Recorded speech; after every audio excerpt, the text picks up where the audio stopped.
All right. Well, hello, everyone. This is Bob Turner again. We're here at the Content Room in 95 India Street in Portland, Maine with Powers Promotions. Mitchell Powers has been kind enough to lend his podcast studio to us for another round here. So we thought we'd come in and try it again. We're here with Tia Chambers today. We're going to get to her in a second. But first, I wanted to just pay off a few sponsors, one of which is Powers Promotions.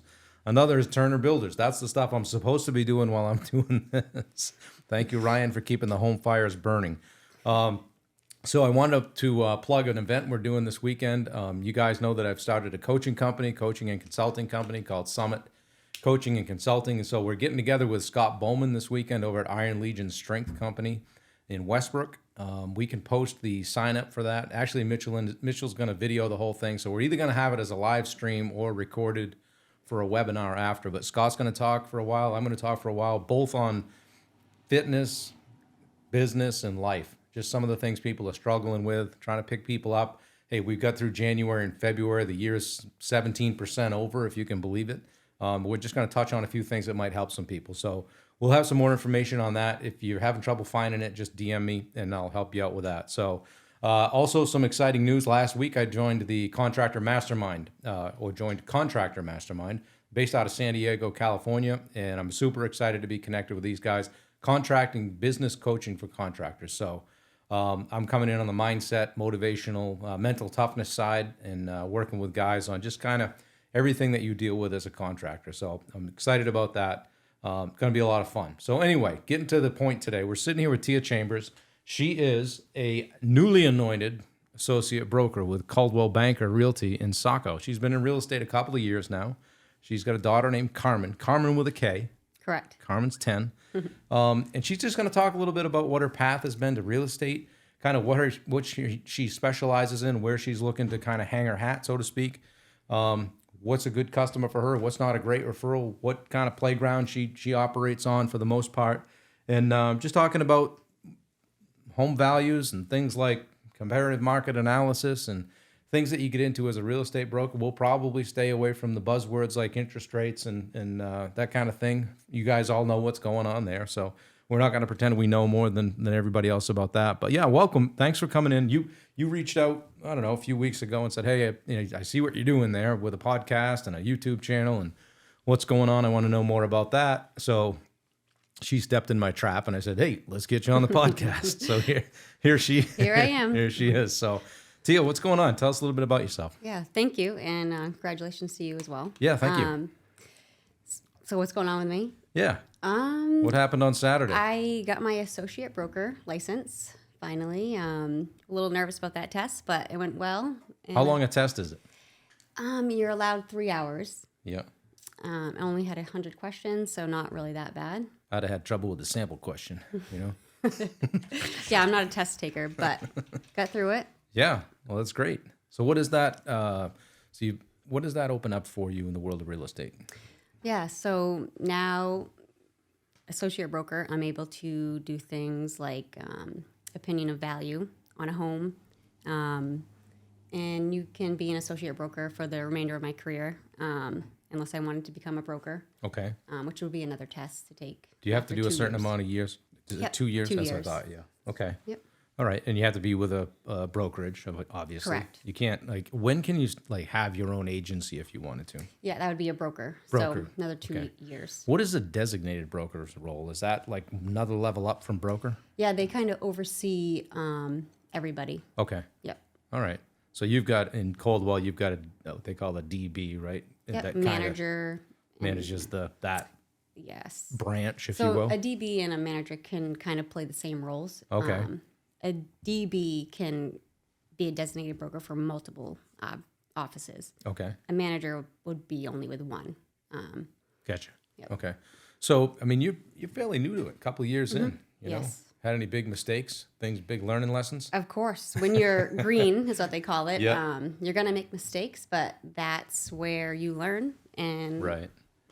you just gotta do it. Where is it most common? On the documentation or just... Documentation, but when you're new, you put everything through your DB usually, so there Okay. shouldn't be too many errors, but along the way there's so many moving parts, there's Right. different things you're going to learn. You have to do to learn in real estate. You can't just read a book and know what to do. There's going to be different situations, different scenarios, different problems. How do you deal with people that are like, hey, you're new, or you only been Right. doing it a couple of years? Do you not get some listings because you're new to it, or do you get new opportunities because of that? So for that, I say, because I'm new, you're so much of my focus. I don't have, yeah. I don't have 20 other people Sure. waiting in line for me, like the next person trying to get the listing. Or so that's what I've used. So more I attention. haven't really had too get more many- attention. Yeah, I can give the client more attention. Correct. Yeah. I haven't had too many. What's the word I'm looking for? Objections, yes, really? to Yeah, or that. people questioning. Yeah, not too many. Yeah. But Yeah, I would see where you might get a couple, but real estate's funny because I often say to people, there aren't too many businesses where you can call up someone and just literally engage their services without paying them a dime. One of them is contracting, where, hey, can you come out to my house and price my deck? And I like it priced in Trex and PT, and I might do the demo myself, or hey, my brother-in-law's an electrician, I'll have him handle this and the remodel. So we can spin our wheels a lot on the contracting side, and I gotta believe that you can you got to kiss a lot of toads in your business, so to speak. I mean, everybody wants to talk about real estate. Yeah. It's a great conversation starter, is contracting. Yeah, Yeah. for sure. Is there any kind of pre-qualification process in your business? Like if somebody calls and says, hey, I'm thinking about selling my house. Of course. How much is it worth? For selling a house or for a buyer? Either way. For a buyer, most real estate agents won't really go to a further step unless you are pre-qualified. That's just how it is now. Yep. For a seller, you got to see what their motivation is. Yeah. But if they're willing to talk to you, then it's probably pretty high and they're ready to sell. Do you pretty much go see everyone that calls you? Oh yeah, definitely. Yeah. Or have a meeting. Yeah. Do you bring them into the Buyers mostly. Yeah. Sellers. And if you think it's kind of sketchy to go see someone at their house, there's apps and tools you can use to background check. That's true. So There's some of that too. I mean, you're Yeah. a young lady too, and Right. you kind of going into a there's things in Yeah. place that are for Yeah. safety, and so it's not really too much of a worry. right. Yeah. That's got to be definitely part of it. Who do you work with more, buyers or sellers? So far in my career, it's been pretty split. Yeah. What do you like the best? I don't want to say what I like the best, but to be in the business, being a listing agent is where you want to be. Right. You want to list. I had quite a few this summer, which was awesome. It's definitely different being on the seller side. Yeah. But I like working with both. I like helping people, so that's why I do it. Well, I think you gotta have that in your fabric, I guess, Yes, if you're in real definitely. estate, right? Certain breed. Well, you spend a lot of time, and it's a lot of nights and weekends, right? Yeah, sometimes. Now, your daughter's Sometimes. 10. How do you deal with that? Because it is your own business, it's pretty flexible, and Yeah. you just keep that open communication with your client. I am a Yeah. person. It doesn't seem that way when, you're going through that high stress of buying or selling. Right. You might get some text messages at midnight, 2 a.m. Yeah, I get those too. Yeah, but I say, hey, unless it's on fire or underwater, give me, yeah, you just have give to me a set break. the lines of, Yeah. boundaries. Oh, and that's on you on the front end, right? Right, Setting the right, expectation, right, like, hey, right. dude, I've got a life too, and Right. When you meet them, you bring them into the office, or you're meeting them at the home, you let them know. Like, yeah. these are my hours, but usually I'm pretty flexible. Do they go over that stuff when you're taking your coursework for real estate? Is there much about the actual And this- being the agent stuff? Yeah, and the sales when you're first becoming an agent, and when you get with a certain brokerage, some like to have you set boundaries when Yeah. you're new, because you want to help everybody. You want to be there. You're trying to get business. You're trying to get clientele. So you're Yeah. always like, oh, I gotta be here. I gotta be there. I gotta answer this. But if you set boundaries early on, they will not take advantage of Now, that. you came from a different agency, and now you come to Coldwell. Are there agencies that have more training, or is there, they want to run you through their program before they cut you loose, or are there other like small brokerages where, it's just, hey, more mom and pop? There is a 90-day mandate when you enter a new brokerage. Really? So even though I am associate broker, I am still under supervision for 90 days No because kidding. I'm at a new brokerage. Does that matter, like all the way up? Like if you had 23 years in the business, is that still the case? I don't, it's a lot more flexible with that. Yeah, But because I probably. am green is what they call it. Yeah. Yes, you're still under, you have to, like for me, I would still have to have everything overseen. When are you not green anymore? 90 days. 90. Be a professional by then, right? So, well, we talked a little bit before we turned on the cameras and everything about, your niche or what you like to work with, or who's a good, I said, hey, who's a good customer, who's a bad customer, or not a great referral. But you mentioned the cannabis business Correct. and kind of how they're interacting with real estate these days versus say 5 years ago, and what options and resources they have going forward. And you kind of like to land in that arena. Talk about that for a minute. Yeah. So because full disclosure, I when I was getting my license, I was in cannabis, the industry, to make money while you're working on, getting clientele, getting my license. So a lot of people have come to me, that are in the business, like, hey, I know it's kind of like, not really talked about, but can I get a house with my line of work? And the answer is yes, if you are an employee. If you own a cannabis business, it's a little more tricky, Okay. just because it's not federally funded. I see. Unless you're paying cash, there's not a problem. And I don't know a lot about that business, but my impression is that those guys have a lot of cash because they haven't, either federally or statewide, they haven't really figured out, I guess, how to Correct. tax it yet, or you can't put it in the bank or whatever. So if you can't put it in the bank, You can put it in the bank. You There's can. a certain bank. okay, and There's- maybe it doesn't become part of your financial picture, right? You got the hole in the mattress and you just stuff in the cash. I don't know.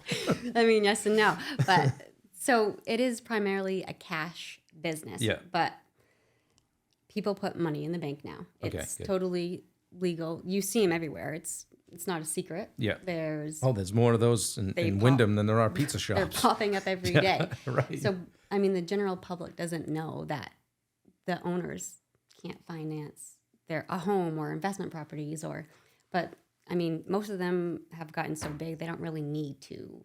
True. So but you've got resources for both Correct. financing and you can get deals done for these guys. Oh, Yes girls. and no. It depends. It's just like a first-time home buyer.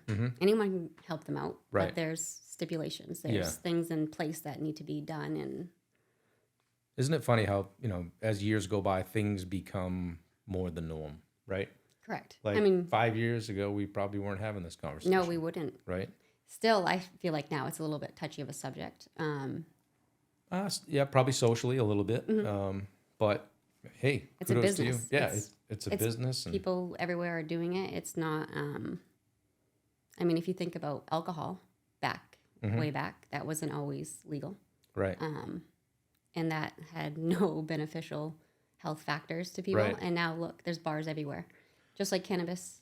There's cannabis storefronts. There's grows. There's Yeah, no, it's huge business. It is. I think that's where all the carpenters went. If you guys are out there, They don't want to do that anymore. they don't want to swing a That's hammer. true, too, I'm because telling you. Everyone's like, "There's no workers," and I was like, "I don't think it's people don't want to work. I think they are in the cannabis industry now." Well, and to your point too, like the younger generation, like everybody's like, "Oh, all these kids are lazy. They're not doing anything." No, I think actually they're quite smart. They're not out. Some of them aren't doing the trades because they're doing Podcast. NFT. They're doing a podcast. They're writing a blog. Hey, watch it. But they're finding a way to make a living without their hands, so to speak, Exactly. and that's okay. I mean, that's lot more just opportunity. evolution, and things evolve, and it's just cool. So it doesn't make it easy on a guy like me that's trying to find subcontractors and new plumbers, electricians, or whatever. But hey, that's life. I mean, if they can go and work in the cannabis industry and make a living, then great. And if you're helping them, on a level, get into a home or make that available to them, then kudos to you. So, get backing up a little bit. We talked a little bit before about the path to real estate. So if it's a young person or even an older person that decides they want to switch careers and get into real estate, where does somebody start? Yeah. Well, you do need to have money, so that's why I had to work during, just getting started. everybody, that I've talked to, either like they had a cleaning business or they or side hustle. Or side something. hustle. Yeah. Yes, everyone has the side hustle while they're getting started, and some people still do it because having a side hustle is kind of nice to have these days. But, I've had it most of my life. Yeah. But obviously you have to take the class, you have to get licensed, and then you have to pick a broker that you want to work for under. I recommend, interviewing a few who would fit you and your style of, because, not everybody is going to be. Interesting. You said you interview them, or is it, because they pretty much will connect with, if somebody's coming out of school, hang your license here. Mm-hmm. I had a few brokerages reach out to me, but Nice. that's not always the case. You have to reach out to them, be like, hey, want to come in, you guys looking for new agents, because some of the smaller brokers maybe aren't. You don't know, you have to call and ask. That's just what I learned. But I was approached, so that's how I started. But when I left my past brokerage, I was also sought out by them, so I met with them and met with a few others just to, see where I wanted to be, because ultimately you are picking where you're going to be for a while. Right. You don't want to keep changing, Well, because then you rebrand and it's kind of. What's your game plan there? I mean, you're going to do a few years here, in case your boss is listening. But are you going to have your own place someday, or? I've been asked that a lot lately, but I don't think that's something I want to do right now. I'm leaning more towards investing, just being an associate broker. Investing in real estate? Yes. Okay. Just Multi-unit or single family? What do you think? Multi-unit mostly, but anything. Oh, can you sell a multi-unit as a? Yes. So, okay. Yep. Residential. Mm-hmm. On the commercial side, you were telling me you can represent. You can represent a buyer, but you're not going to be doing any sale types of. No, that's more licensing. Yeah, there's a lot going on the commercial side, right? Correct. It's a lot different. It's a whole different ball game. Yeah, for sure. Commercial, yeah. Yeah, definitely. We talked a little bit before when I was typing up some notes and doing a little research about. You mentioned Zillow. Mm-hmm. So for me, like Joe Blow, I want to know what a house is worth. And oftentimes, everyone's on it. Contracting, if somebody calls and says, "Hey, we're on 123 Smith Street," excuse me, just to get a look at the house, I'll go to Zillow. Or if I type in the address, that's what comes up as a Zillow listing. I'm like, wow, the place is worth $750,000, Right. And they're talking about putting a couple hundred in it. Yeah, it makes sense. Mm-hmm. But that's not always the case. You were saying it's not always, that number isn't always something you can hang your hat on. Correct. Zillow's great. Everyone's on it. I understand. Even I will look at it sometimes. It's not always the most accurate number. And what I was talking about with you is I would like to do a compare and contrast. Just pull a random house, see what Zillow has, and then I would show you how a realtor would go through. And because you can do adjustments. And now the market is so crazy, you have to look at so many different factors that Zillow just doesn't do. It's just a number kind of like you're pulling out of the air. Zillow is great though. Sometimes it does come in pretty close, but it's not always accurate. I did a listing before, and everyone thinks their house is worth $1 million, obviously. Of course, yeah. They're like, yeah, I'm going to get this much for it, but it's not always the case. So trying to reel them back in and show them what you just got to show them the statistics, the data, and that usually helps. So. And you do that with a comparative market analysis? Correct. Okay. Does somebody have to pay for that? No. Okay. Nope. I wouldn't charge for that, no. All right. So if someone's thinking about listing their house and they give you a call, say, hey, Zillow says it's worth $450,000, whatever. Don't know where I want to list it. Don't know how much. Mm-hmm.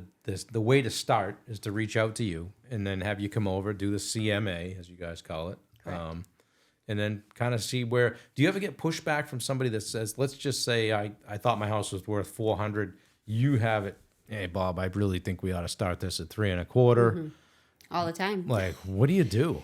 Yeah. So for that example, I said, this is your house. This is what you want to list it for. Totally fine. I'm just advising you. Mm-hmm. So what I would say is, go ahead. Let's list it at what you think it's worth. And then if it doesn't get any, let's do it my way. Yeah. If it doesn't get any, offers in 10 days, well, that was the market when it was crazy. So I'll just use that. 10 days, just write a contract like, hey, then we have to revise everything. Okay, so you actually make them write out, Yes. this is the Like, reduction. Yes, this is an agreement. So this is your way. You want it. This is what you think. That's great. Totally fine. It's your house. I'm just advising you. I don't think that's going to go well. So if it doesn't go well within this set amount of time, let's reevaluate and do what I suggested. And then they're like totally fine with that because you're giving them what they want. You're just advising them. And then they pull back and usually it's works every time. Have you ever turned down a listing opportunity because somebody that was kind of unreasonable about that? No. Okay. Nope. Not yet. Does it more often than not eventually come around to the number that you kind of... Yes. I've never seen it go for what they wanted.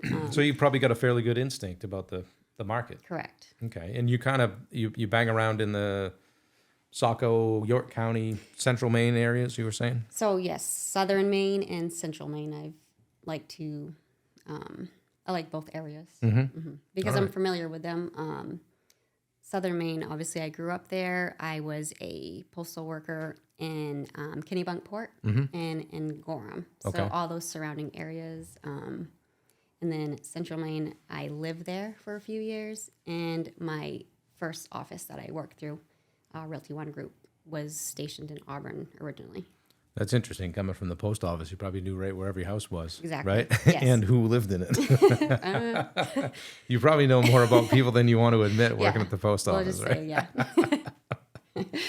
Yeah. Well, what else? What else comes to mind when, you mentioned you were thinking about when we first started talking, you were like, hey, you do a podcast, you do a YouTube channel. Like, how could I do that? How could I? So we got together, we chatted about that a little bit. What's your plan? Yeah. Well, right now, obviously, this is just an introduction. I want to deep dive more in depth about some of the things we talked about today and just keep it going. I kind of want to be the realtor that talks about things that nobody else does. Okay. Everyone's talking about interest rates. You're just hearing the same stuff. And I'm not out of touch with that. I understand that's going on. And I will talk about it. But I don't want to spend like a great length of time on it. Yeah, no, spinning. Hey, since rates are high, people aren't overbidding. Or whatever. Selling it, they're setting, well, stuff's really selling at what it should now or just below. So blah, blah, blah, right? Yeah, yawn. Yeah. Yawn.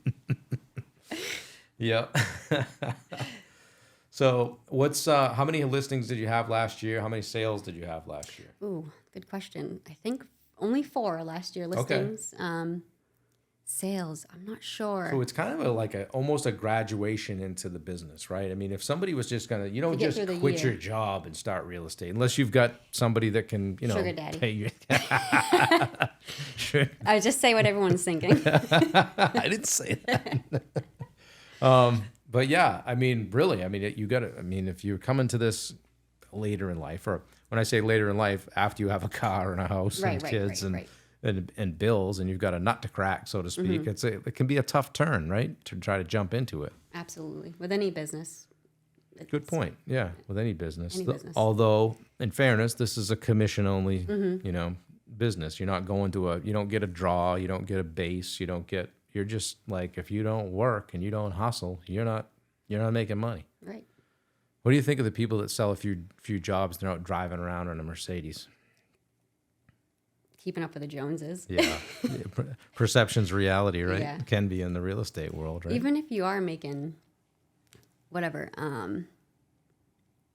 you don't necessarily need to portray that life, but it's okay to do it. It's individual.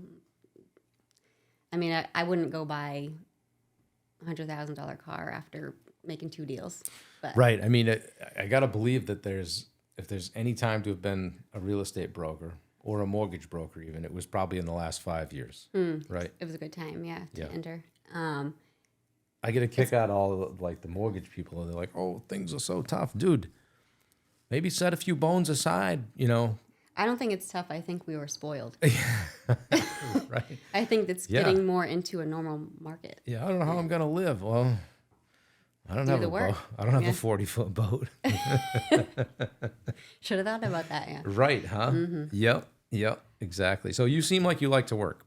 I love to work. Workaholic, yeah. Yep. What do you do in your spare time? Work. No, I hang This out is with my going kid. great. I hang out with my kid, obviously. I hang out with my family. I have a huge family. Really? Yes, my dad's the youngest of 13. So I have a lot of aunts and uncles, and they all have kids. So a lot of cousins Big family. to come with that. Yep. Yeah, are they all right here in Southern Maine? Pretty much. Mm-hmm. Yep. What, what'd you do before real estate, cannabis, and all that? I was in the insurance. Post office. Well, Yeah. I was in the post office. I was in insurance before I became a real estate What agent. kind of insurance? Health. Oh, Yeah. good. Yeah, that's fun business. Yawn. And you're funny. So, getting back to the cannabis thing, though, like a guy's got, let's just say, I mean, those guys have a lot of money. I talked to my electrician one day. He's like, dude gave me like $40K cash to go buy a generator, that kind of stuff. And I'm like, okay, so they have access to a ton of cash. And you did mention they could put it in the bank. Or is it a credit union or is it a bank? Are there certain banks that aren't looking at that There's stuff? certain banks. It's not that they don't look at it. It's a federal thing. Yeah, if I remember right, anything over 5,000 gets reported to the federal government, right? Like a deposit. Yeah, Maine. Bank. Yeah, In Maine. that's what I can tell you about Maine. Yeah. Yeah. Huh. Cool. So when's the podcast coming out? Right after this. Something I've been working on for a while. Of course, I'm just trying to get my feet wet. Yep. I've never done it before, so. Okay. Well, if there's anything I can do to help you with that, let me know. I'm by no means a professional, but at least I've done 23 or 4 of them. So Mitchell and I have made a lot of mistakes. Right? Yeah. We're learning all the time. So the YouTube thing, if I can figure it out, you can figure it out. But our biggest thing I would say is just don't worry about what people think. Somebody's always going to take a shot at you. I've had guys on the job site take shots at me and say, oh, where's Bob today? Shooting video. I'm like, yeah, but we get more work out of it, guys. So it kind of works. It's called marketing. Exactly. So, and we're in a time now where if you're not working on your personal brand, you're out the back, right? So, whether it's Instagram or Facebook and, or even, YouTube, are you on LinkedIn? Yes, I am. Yeah. LinkedIn's one of the most overlooked It really is. social mediums out there, I think. Really. I'm not really on there that much either, so I can't. Yeah. And it's more like a ton more professionals than on Facebook, and people are, putting on what they would do for work. So, speaking of Instagram, you are Chambers_Realty. Correct. On Instagram. Yes, right? I had to think about that. Yes. Chambers_Realty on Instagram. If you punch in that in now, I follow her. She'll come up. Tia.Chambers at CBR or CBRealty.com for an email. Tia.Chambers at CBRealty.com. And her phone, if you want to get her and see if she'll come out and do a CMA for you or do a listing or represent you as a buyer or just generally talk to you about real estate, she's at 207-766-8443. Right? You got it. What else? What do we forget to talk about? I think we hit on quite a few topics. Were you nervous? Yep. Yeah. Oh, it didn't. No, it wasn't that bad. It wasn't It that didn't bad. show. Would you do it again? I would. Yeah. I plan on it. I'm not really big on social media. I told you that's like a new goal of mine this year. I had some help posting some stuff throughout my career, but I'm looking to really get into it this year. So it's almost like if you're going to be in business, like you got to have it because people they social proof you, like right? Yes. Oh yeah. This person reached out, like yeah. see Everybody what does this, it, right? and it actually does. There's some validation to that, right? Because if like, hey, Bob Turner's coming over to look at our project tonight, they jump on and see, oh, he's got a bunch of videos on YouTube. I've walked into somebody's house before to look at their kitchen. They say, oh, we feel like we already know you. I said, why? Right. Well, we watched all your videos. Well, cool. So it's kind of my job to lose at that point, right? Right. Because they've already kind of selected me based on the fact that they kind of got to know me. So if you can kind of achieve that same thing Right. Yeah, for it's your kinda social nice. media, and I would just say, just deliver value. Hey, if you're doing YouTube, let's do some videos. We're going to talk about what's a CMA. Somebody might not know that. Right. What does dual agency mean? Do you have to have should you have a broker if you're buying? Many people don't realize that, hey, we're looking at houses that you can get representation, right?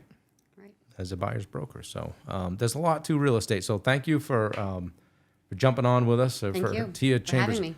first podcast. And who knows? She may be right here in the content room talking to Mitchell about bringing her guests in.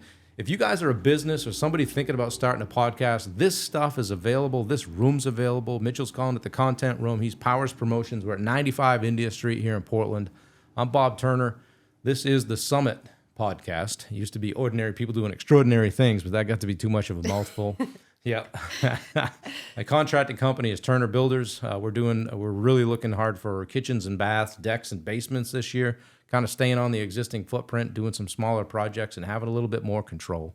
We're on YouTube. We're on we're on all the things on the interwebs. So check us out, find us. Tia, thank you very much. Is there anything you'd like to leave anybody with? Nope. I'm so sorry. She's still trying to figure it out. A little bit nervous. So I think maybe we'll get Mitchell to chop a few things out of here for your social media. Not chop it out, but I mean cut them so you can use them. He's really good with that. I told her, hey, if there's anything you don't like, just let us know. We'll get rid of it. So some of this stuff you might not even see. So, but anyway, Tia, thank you very much. I've enjoyed getting to know you.